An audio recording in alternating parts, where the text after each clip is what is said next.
అందరికీ నమస్కారం. తెలంగాణలో కాంగ్రెస్ ప్రభుత్వం అధికారంలోకి రాగానే మహాలక్ష్మి పథకంలో భాగంగా మహిళలకు ఆర్టీసీ బస్సుల్లో ఉచిత ప్రయాణ సౌకర్యాన్ని కల్పించారు. అయితే మహిళలకు ఉచిత ప్రయాణ కారణంగా బస్సుల్లో రద్దీ విపరీతంగా పెరిగిపోయింది.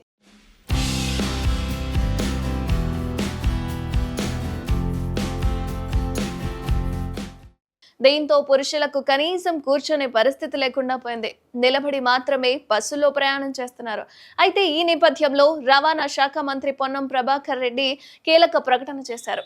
బస్సుల్లో రద్దీ ఉన్నా కూడా కూర్చొని ప్రయాణించే సౌకర్యాన్ని కల్పిస్తామన్నారు. దీంతో పురుషులు కూడా ఎలాంటి ఇబ్బందులు లేకుండా ప్రయాణం చేయొచ్చని తెలిపారు. పెరిగిన రద్దీ కారణంగా కొత్త బస్సులకు సహకారం అందించేందుకు ప్రభుత్వం సానుకూలంగా ఉందని పేర్కొంటున్నారు. అయితే తెలంగాణ ఆర్టీసీ పనితీరుపై మంత్రి హైదరాబాద్ లోని బస్ భవన్ లో సమీక్ష నిర్వహించారు. అయితే ఈ సమావేశంలో అన్ని భాగాల పనితీరు, ఉచిత బస్సు ప్రయాణ సౌకర్యం, కొత్త బస్సుల కొనుగోళ్లు, ఆర్థిక అంశాలపై ఉన్నత అధికారులు పవర్ పాయింట్ ప్రజెంటేషన్ ఇచ్చారు. తర్వాత మంత్రి మాట్లాడుతూ ఇప్పుడున్న బస్సు సర్వీసుల కంటే కూడా మెరుగైన రవాణా సౌకర్యాన్ని కల్పించాలని అధికారులను సూచించారు. అన్ని జిల్లాల నుంచి కూడా హైదరాబాద్ కు బస్సు సౌకర్యాన్ని కల్పిస్తామన్నారు. దీంతో పాటు సంస్థల్లో ఇప్పటికే గుర్తించిన 3035 ఉద్యోగాలకు త్వరలోనే నోటిఫికేషన్స్ జారీ చేస్తున్నట్లుగా చెప్పారు.